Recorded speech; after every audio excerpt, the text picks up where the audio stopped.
What's up, you guys? It's Levi here. Welcome to the Cybersecurity Education channel. I hope you guys are having a wonderful day today. Today we're going to be talking about rental car cybersecurity. I know what you're thinking.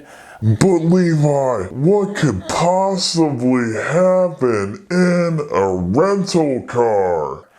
And, I was thinking the same thing until the other day. I follow a popular cybersecurity trainer called Meredith. I'll post his Twitter information in the description down below. He has this Instagram feed where he talks about various risks, and he brought up this great idea the other day to make sure that you're clearing your information off of a rental car radio when you're plugging your phone into it.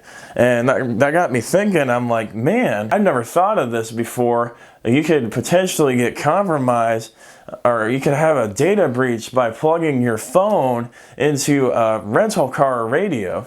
So today I'm going to be talking about that. I'm going to be talking about the risks that you have by plugging your phone into a rental car radio system, and then I'm going to be talking about what you can do to protect yourself. All right, so really there's two main risks for plugging your phone into a car radio system.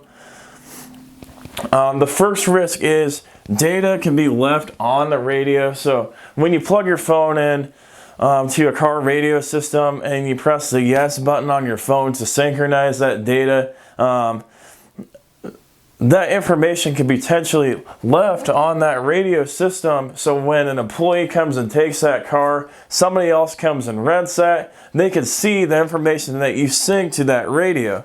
So text messages, potentially pictures, voicemail, your contact list, things like that could potentially be saved on that radio. So that's risk number one. And then risk number two is the worst risk and probably the least likely, but it's possible. Malware installed on that radio system for the car. So you got to remember that a car these days is just basically one giant computer system. So it's possible for somebody to infect that car electronic system with malware. And if somebody does do that, when you plug your phone into that system and you press allow, that could potentially allow the car electronic system to push the malware to your phone, or it can capture all the data that you're sending to the car radio system and send that back to the attacker. If they do push malware on your phone, terrible things can happen. They could encrypt your phone for a ransom. They could take control of your phone and basically do whatever the F they want to it. Just terrible thing. So these are the two main risks that you have when you're plugging in your phone to a rental car radio. This one is much more likely. I don't know that there's ever been malware installed on a radio, at least that I've seen, but it is possible, and likely it will happen at some point in time. So you just have to be aware of it. But you definitely want to get the data left on the radio off of there. All right, so how do you protect yourself from these situations from happening to you in a rental car? The number one thing that you can do to protect yourself is to do not use the rental car radio. Don't plug your phone into the rental car radio, and you won't have any problems with that. The number two thing that you can use a cigarette lighter charger. So it plugs into the cigarette lighter slot of the car, so that data isn't being transferred from your phone to the car computer system. It's just powering your phone. It's not transferring any data. The number three thing that you can do to protect yourself is to use a battery pack. So they make little battery charging packs that you can use to plug your phone into, and if you need to charge your phone, you can plug it into there. If you don't have a cigarette charger, if you didn't bring one with you, and you're able to charge your phone that way, and you get rid of your risk because you're not plugging your phone into the car. And the number four thing that you can do, you can use your friend's phone so that you don't have problems with your phone, right?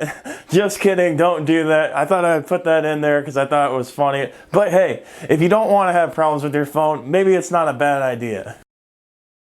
Alright, so the real number 4 option is to use a burner phone on the trip. Basically a phone that has no information on it. So you can plug it in and use it for what you need, but you don't have any information that you'd be afraid is publicly available. The number 5 option that you could do, if you absolutely can't do any of these other options, you can plug in your phone to the computer electronic system, to the USB port, but then when you have the option on your phone that comes up, if you want to share, or do you trust this data, do you trust this connection, or do you want to share your data, you can click don't share or click no, and then your phone shouldn't be able to talk to the electronic system except to be able to charge. Obviously there's some risk with this because there still could be malware in the computer system that could bypass that, but it's making it harder to get into your phone because they have to bypass that. They can't just directly access your phone. So that's option number 5. And then number 6, if you absolutely have to connect your phone to a rental car and you want to put in your address book on there, you want to send messages, things like that to make it easier while you're driving, and these other options don't work for you, make sure you're deleting the data off the rental car. It really depends on what model you're talking about, but basically you probably want to do a factory reset of the rental car radio and delete that data off of there so that employees that come and get it or other renters can't see that information. So these are the 6 steps that you can take to help protect yourself when you're using a rental car. I highly recommend the first 4 options. I don't recommend 5 and 6. Basically, try not to plug your phone into the rental car in the first place. If you could do that, then you reduce your risk to nothing. I know this is something that people don't think about, but hopefully you guys learned something from this video. And I highly recommend do not plug your phone into a rental car USB radio slot. Don't do it unless you absolutely have to and that's your only option. I hope this video was beneficial for you guys. If you like this video, go ahead and smash that like button and hit that subscribe button. It would do me a big favor because it helps promote my content in the YouTube algorithm, and by getting my content promoted, I can help more people like you to help protect themselves in cybersecurity situations. So thank you for watching, guys, and have a great day.